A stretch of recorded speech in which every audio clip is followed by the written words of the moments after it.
আজ আন্তর্জাতিক গুম প্রতিরোধ দিবস। আজ পালিত হচ্ছে ১৫তম আন্তর্জাতিক গুম প্রতিরোধ দিবস। জাতিসংঘের সিদ্ধান্ত অনুযায়ী বিশ্বব্যাপী গুমের শিকার ব্যক্তিদের স্মরণ এবং তাদের পরিবারের সদস্যদের প্রতি সমবেদনা জানাতে ২০১১ সাল থেকে প্রতি বছর ৩০ আগস্ট আন্তর্জাতিক গুম প্রতিরোধ দিবস পালিত হয়ে আসছে।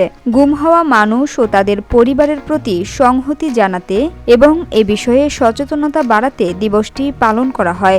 গুম এমন একটি জঘন্য অপরাধ যা শুধু ব্যক্তিকেই নয়, তার পরিবার ও পুরো সমাজকেও গভীর সংকটের মধ্যে ফেলে। এবার জুলাই মাসের গণ অভ্যুত্থানের পর দিনটি পালিত হচ্ছে ভিন্ন এক প্রেক্ষাপটে। দিবসটি উপলক্ষে গুম হওয়া ব্যক্তিদের স্বজনদের সংগঠন মায়ের ডাক সহ বিভিন্ন সংগঠন নানা কর্মসূচির আয়োজন করেছে। আওয়ামী লীগের আমলে বিরোধী মত দমনের নামে রাজনৈতিক, মানবাধিকার কর্মী সহ বিভিন্ন ব্যক্তিকে গুমের ঘটনা নিয়ে তদন্ত করছে অন্তর্বর্তী সরকার। বেরিয়ে আসছে লোমহর্ষক নানা ঘটনা।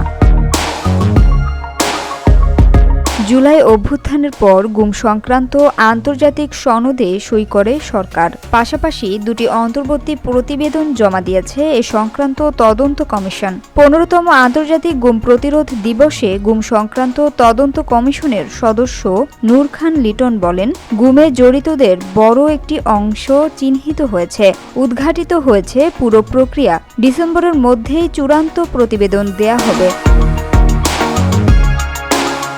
প্রতিবেদন আমলে নিয়ে জড়িতদের বিচারের মুখোমুখি করা গেলে ভবিষ্যতে কেউ গুমে জড়িত হওয়ার সাহস করবে না বলে মন্তব্য করেন নূর খান লিটন। Samia Sultana, GBC television.